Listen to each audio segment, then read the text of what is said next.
SME express में आपका स्वागत है। आज का सेशन लेदर फुटवेयर इंडस्ट्री के नाम रहने वाला है। इस स्पेस में बड़ी संख्या में एमएसएमईज हैं और ये बड़े पैमाने पर रोजगार भी देते हैं। आखिर मौजूदा ट्रेंड्स क्या बताते हैं, बदलते दौर में किस तरह के मौके हैं और नई संभावनाओं के लिए कैसी स्ट्रैटेजी की जरूरत है, आज इसी का जायजा लेंगे। हमें ज्वाइन कर रहे हैं Puran Dawar, chairman north council for leather exports CLE, और Harkirat Singh, managing director Woodland. आप दोनों का शुक्रिया, थैंक यू। डावर साहब, शुरुआत आपसे। कारोबार करने के तरीके जिस तरह से तेजी से बदल रहे हैं, आपके स्पेस में ई कॉमर्स के जरिए कैसे मौके आ रहे हैं? इस डिजिटल दौर में आप इसकी अहमियत को कैसे रीड करते हैं, डोमेस्टिक मार्केट के साथ साथ लोकल टू ग्लोबल चेन के नजरिए से? देखिए, निश्चित रूप से मार्केटिंग का सबसे बड़ा टूल है हाँ ई कॉमर्स से इतने एक्सपोर्ट तो किया ही जा सकता है।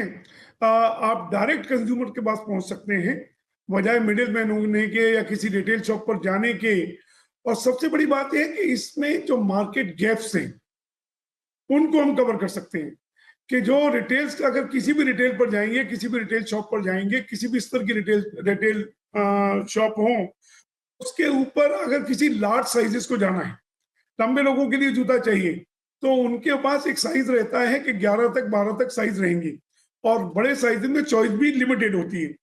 सो ऐसे जो गैप्स हैं कि जो छोटे साइज हैं या ओवर साइज है या एलिवेटेड हाइट्स हैं या हायर हिल की हैं, जो ऐसे मार्केट गैप्स हैं, उसके लिए मुझे लगता है कि बहुत बड़ा प्लेटफॉर्म है ई कॉमर्स। और इसमें छोटे से छोटा आर्टिजन एक मेक टू मेजर बन करके हर उस कैटेगरी को, एक वर्ल्ड के किसी भी दूसरे कोने में बैठा हुआ कस्टमर हो, उस तक रीच कर सकता है, पहुंच सकता है। एक एजुकेटेड टेक्निकल क्लास और दूसरी जो हमारी आर्टिजन क्लास है, दोनों मिलकर के बिल्कुल बदल सकते हैं और वर्ल्ड के हर कोने पर पहुंच सकते हैं। हरकीरत जी, जहां एक तरफ रिटेल स्पेस काफी ऑर्गेनाइज्ड हो रहा है, वहीं ई कॉमर्स में जबरदस्त एक्शन है। ऐसे में इस दौर में एमएसएमईज को कैसी रणनीति पर काम करना चाहिए? देखिए, टाइम हमेशा बदलते रहते हैं और बिजनेस का तो यही रूल है कि अपने आप को टाइम के साथ चेंज करना। तो हमने देखा पिछले 30 साल में काफी market, Indian market especially, when I say, a lot of organized retail has come up and malls have come up, and that changed the whole perception of brands, selling of shoes and garments. ऐसे ही पिछले कुछ लगभग 8-9 साल से हमने देखा कि ये चेंज अब towards online and towards e-commerce काफी आया है। और इसके लिए काफी फिर से हमने काफी अपने आप को रीइन्वेंट किया। हरकीरत जी, आपने जैसे रीइन्वेंट करने पर जोर दिया, ऐसे में जरूरी है कि उद्यमी बदलते दौर के लिए खुद को बदलें, ग्रो करने के लिए और सरवाइव करने के लिए भी। जहां तक सप्लाई चेन्स में भागीदारी की बात है, इसे कैसे और मजबूत किया जा सकता है? साथ ही क्वालिटी पर जोर देना जरूरी है। पीछे क्वालिटी कंट्रोल ऑर्डर्स भी आए थे। We believe in quality. We believe in making products which the customer feels it's value for money, and the quality is as good as at par to any international brands. So quality तो बहुत जरूरी है। कोई भी product आप बनाएं, चाहे small scale में बनाएं, चाहे मीडियम स्केल में बनाएं। In fact, we are at a very good situation in India, especially when I say, क्योंकि इंडिया में एक तो रिसेशन नहीं है जो पूरे वर्ल्ड में है, तो उसका हमें फायदा उठाना चाहिए कि भाई हमें ऐसी मार्केट मिली हुई है, Indian market, which is recession proof right now, and even for exports and all, India is very well placed because we have cheap labour and we have all the raw materials, and of course, especially since the government of India is also very keen to make in India. So like जो imports पहले होते थे और India के products को competition मिलता था, वो भी काफी हद तक government wants to curb on that. So means that the Indian production has full chance to grow. Dawar साहब, आप China+1 को ग्राउंड पर कैसे देख रहे हैं? ये भी देखा जा रहा है कि ग्लोबल ब्रांड्स भारत की तरफ देख रहे हैं। साउथ में, तमिलनाडु में इन्वेस्टमेंट्स भी आए हैं। उसके क्या मायने रहेंगे एमएसएमईज के लिए? जिस तेजी से भारत की जीडीपी बढ़ रही है, जिस पूरा वर्ल्ड एक भारत को एक ग्लोबल मार्केट के रूप में भी देख रहा है, ग्लोबल फैक्ट्री के रूप में भी देख रहा है। ग्लोबल मार्केट एक बहुत बड़ा बाजार है। एक अगर 140 करोड़ की, जिस तरह से 150 करोड़ के आसपास की जनता है यहाँ पर, और 20% से ऊपर मिडिल क्लास है। जो ये 20% मिडिल क्लास है, यही 30 करोड़ की आबादी हो जाती है। और ये 30 करोड़ की जो परचेजिंग पावर है, ये लगभग एक अमेरिका के बराबर परचेजिंग पावर है ये। सो निश्चित रूप से कि भारत की तरफ पूरा वर्ल्ड देख रहा है कि जहां पहले भारतीय लोग एक जूता भी अफोर्ड नहीं कर पाते थे, 140 करोड़ के आज एवरेज पर देखें तो 1.8 का ये रेशियो आ गया है। एक आदमी के बाद लगभग 2 जूते होते हैं। और अगर मिडिल क्लास को देखें, ये जो 20% मैंने मिडिल क्लास की 30 करोड़ लोगों की बात की, ये 4, 5 या 6 जूते भी अफोर्ड कर सकते हैं। तो 30 करोड़ के हिसाब से जो 4 अगर देखें तो पता लगता है कि 120 करोड़ जूतों की तो भारत की अपनी डिमांड बनती है। और अगर वर्ल्ड मार्केट देखें तो करीब 7 बिलियन, $8 बिलियन की, what is totally world is looking for India as a global market, as a global factory both, and we are all set to grab this opportunity. And ये जितने भी joint ventures हो रहे हैं, जैसा अभी अपने साउथ में बताया, कोठारीज ने किया है, बड़े ब्रांड्स भी इसमें आ रहे हैं। और इंडिया की जो अनऑर्गेनाइज मार्केट थी, वो भी अब ऑर्गेनाइज मार्केट हो रही है। पहले आपको रिटेलर्स को डायरेक्टली देने पड़ते थे 12-12 पेयर, 10-10 पेयर, 8-8 पेयर। तो उसकी वजह से एक बड़ी क्वांटिटी R&D में इन्वेस्ट नहीं हो पाता था। अब चूंकि इंडिया में भी बड़े प्लेयर्स रिटेल में आए हैं। डावर साहब, जैसे हरकिरत जी शुरुआत में रिटेल के ऑर्गेनाइज्ड होने की बात कह रहे थे, तो फिर ये जो घरेलू बाजार में मौके हैं और इन्हें आप एक्सपोर्ट के मुकाबले कैसे देखते हैं? जैसे बाहर कई तरह की अनिश्चितताएं भी हैं। इनकी अपनी क्वांटिटीज, एक आर्टिकल की 20-20, 30-30, 40-40 हजार क्वांटिटीज हैं। एक्सपोर्ट में हम लोगों का इंटरेस्ट पहले इसलिए हुआ करता था कि एक्सपोर्ट में नंबर से क्वांटिटी थी, और रिटेल में हम लोगों को 12-12, 14-14 पेयर रिटेलर्स तक बेचना पड़ता था, इसलिए एक्सपोर्ट की तरफ झुकाव ज्यादा था। आज हम लोगों की अपनी मार्केट बहुत बड़ी मार्केट है, और हमें अब एक्सपोर्ट में देखते हैं तो ऑर्डर वही छोटे ऑर्डर आते हैं, 2000 पेयर, 3000 पेयर, 4000 पेयर, 5000 पेयर से ऊपर के लॉट नहीं होते। और जबकि इंडियन मार्केट में आज जो बड़े ब्रांड्स, जो बड़े ग्रुप्स आए हैं, 30-30 हजार पेयर पर स्टाइल कर रहे हैं। तो इसलिए इंडिया में R&D पर काफी बड़ा है। और जो कंपोनेंट इंडस्ट्री है वो इतना ग्रो की है कि क्योंकि उनका एक एक आइटम का एक सोल जो बनाता है या एक बक्कल बनाता है, उसका 1-1 लाख पेयर तक बिकता है, तो वो R&D कॉस्ट को कवर कर पाती है, जो पहले नहीं हो पाता था। और एक कम पूंजी में आप इस इंडस्ट्री को लगा सकते हैं, तो इसलिए लोगों का रुझान काफी है। एक टेक्निकल इश्यूज हुआ करते थे कि आगरा की पर्टिकुलरली एक यूएसपी हुआ करती थी, एक ट्रेडिशनल वर्कफोर्स यहाँ से है, और जहां जहां भी, चाहे वो जूता चेन्नई में बनता हो या पंजाब में बनता हो या नोएडा में बनता हो, तो ये ट्रेडिशनल वर्कफोर्स, जो टेक्निकल वर्कफोर्स है, आगरा से ही गई हुई है। लेकिन समय बदल रहा है, लोगों ने लीन मैन्युफैक्चरिंग पर अपने आप को कन्वर्ट किया है, ग्रेजुएट किया है, तकनीक पर चल रहे हैं। तो इंडस्ट्री को मेरे ख्याल से लीन मैन्युफैक्चरिंग पर जाएंगे तो कहीं भी लगाई जा सकती है। हरकिरत जी, आप सस्टेनेबल मैन्युफैक्चरिंग की बढ़ती अहमियत को स्मॉल बिजनेस कम्युनिटी को कैसे बताएंगे? नए मौकों के लिए इस तरफ जोर देना जरूरी है। We always give them hand holding, क्योंकि बहुत जरूरी है कि जो उभरते हुए मैन्युफैक्चरर्स हैं उनको सपोर्ट किया जाए।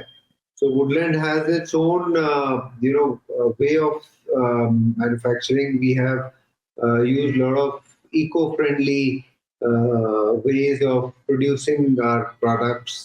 We use a lot of materials which are biodegradable and eco-friendly. So we also try to give all our partners, channel partners, the same value chain, so the same kind of raw material sources, So, as a brand, we would like कि भाई, India में ज़्यादा से ज़्यादा manufacturing हो, और जो other manufacturers हमारे साथ जुड़े हुए हैं, उनको जितनी टेक्नोलॉजी और material information, machine information. So there's a lot to be done, because see, we are competing for in shoes. We are competing to giants like China, Indonesia, all these countries, which are Vietnam, which are already very well established in manufacturing. अभी हम देखें तो we are not even close to them.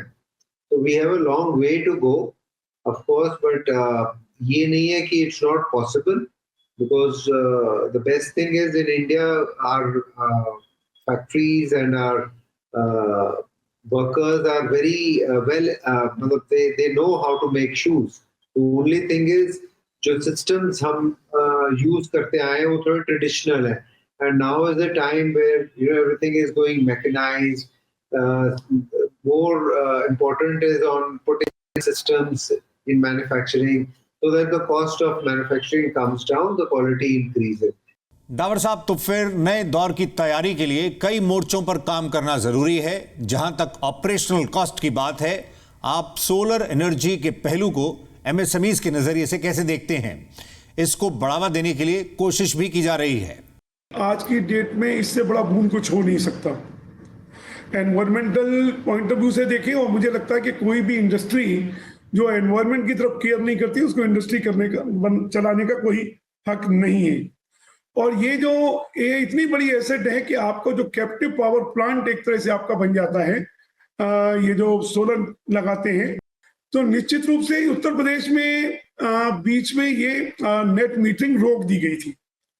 Net metering रुकने से ये इसमें कहीं ना कहीं थोड़ा सा झटका लगा था सोलर में आने को इंडस्ट्रीज को, और ये नेट मीटरिंग फिर खोल दी गई है।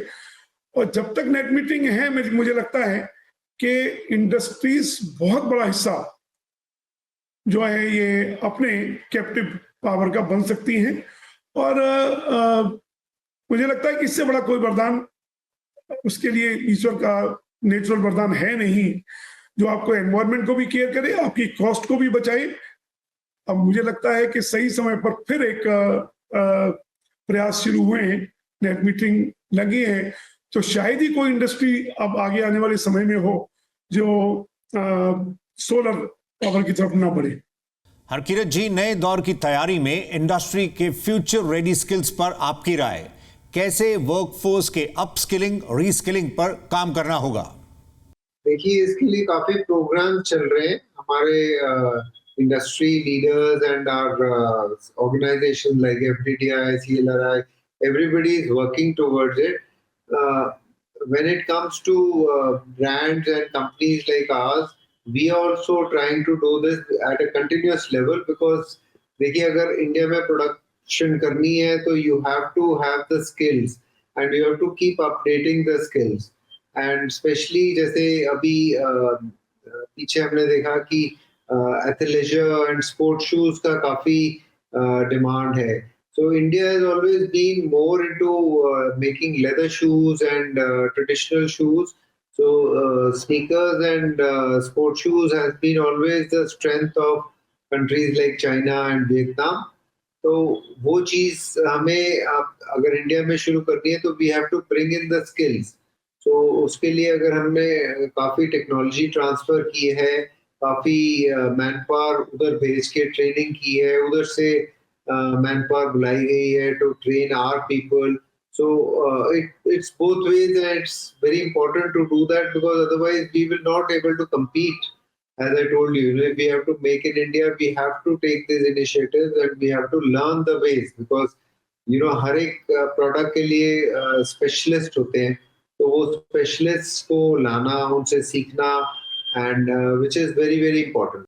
डावर साहब, जैसे Harkirat ji leisure sports shoes की बढ़ती डिमांड की बात बता रहे हैं, आप नॉन लेदर स्पेस के पोटेंशियल को कैसे देखते हैं और इस तरफ आगे कैसे कदम बढ़ाए जा रहे हैं? देखिए, सिर्फ यही कारण है कि भारत नॉन लेदर में नहीं है, इसीलिए हमारा पिछले 2 डिकेड से शेयर मात्र 3% बना हुआ है.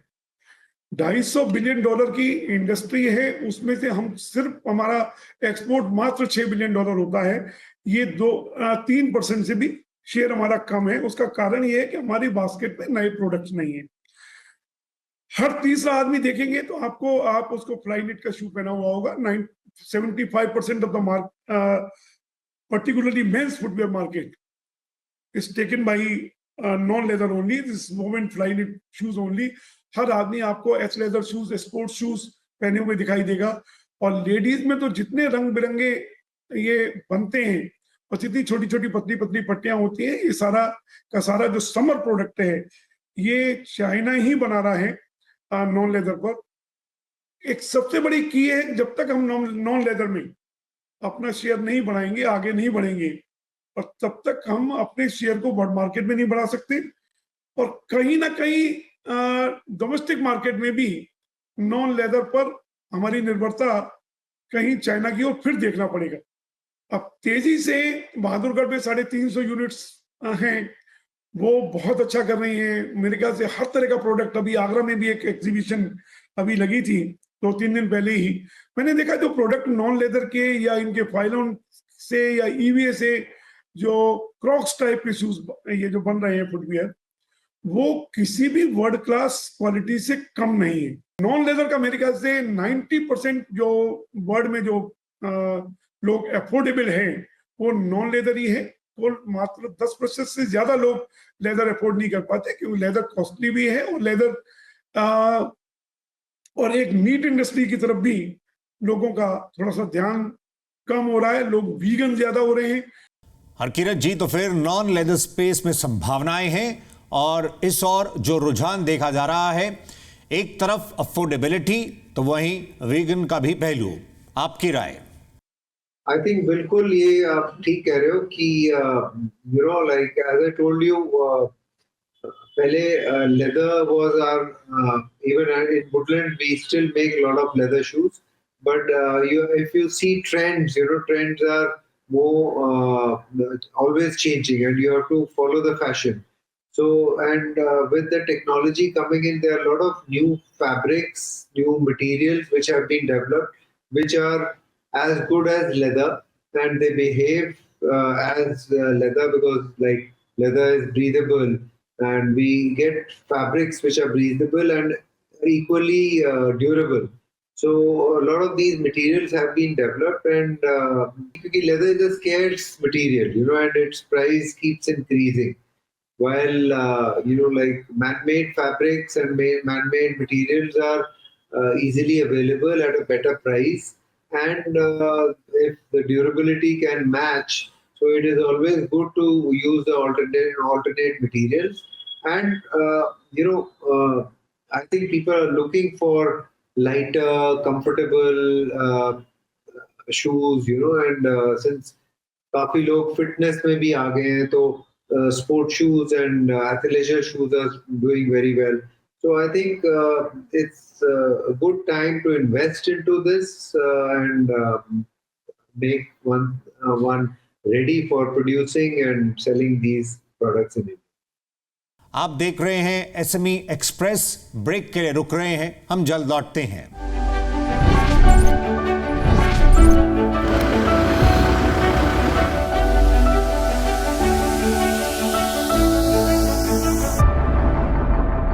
आप देख रहे हैं एसएमई एक्सप्रेस। आज फोकस लेदर फुटवेयर इंडस्ट्री पर।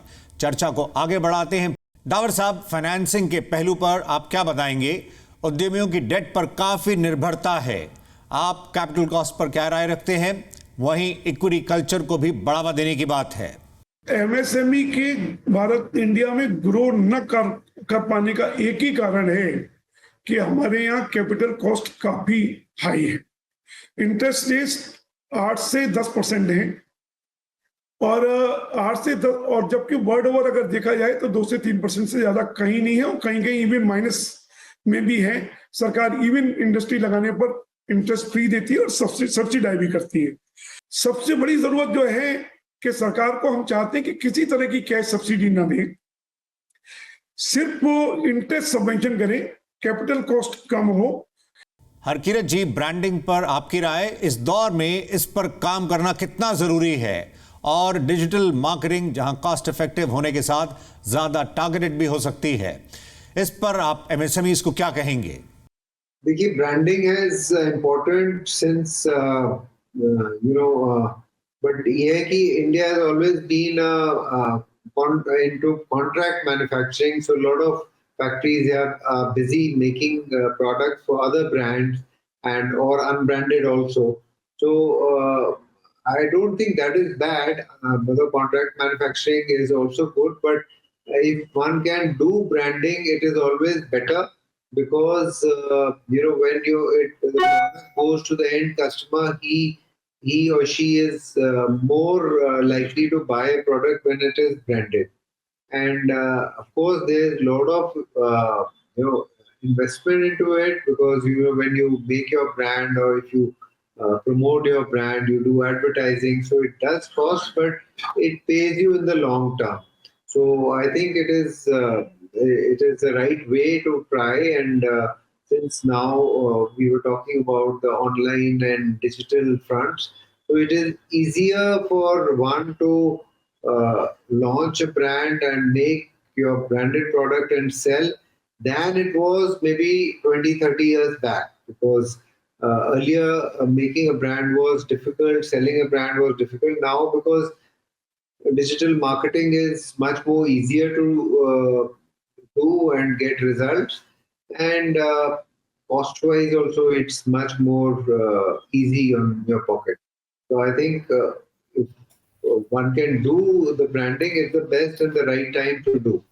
जब बात डिजिटल प्लेटफॉर्म्स की हो रही है तो चलते हुए Harkirat ji, online reputation management पर आपका लास्ट वर्ड। देखिए, ये तो you are dealing with the customer directly one to one, इसमें कोई मिडिल पर्सन तो है नहीं।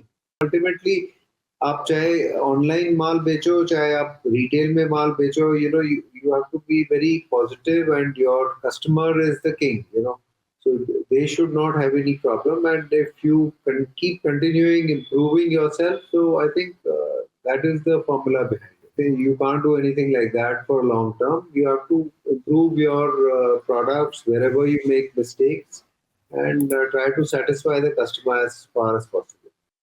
तो आज एसएमई एक्सप्रेस में हमने लेदर फुटवेयर इंडस्ट्री के साथ नॉन लेदर स्पेस का जायजा लिया, ट्रेंड्स और नए अवसरों को आपके सामने रखा। सेशन में हिस्सा लेने के लिए Puran Dawar, chairman north council for leather exports, और Harkirat Singh, managing director Woodland, आप दोनों का शुक्रिया, थैंक यू। अगले सेशन में आपसे मुलाकात करेंगे एक नई थीम के साथ। फिलहाल नमस्कार।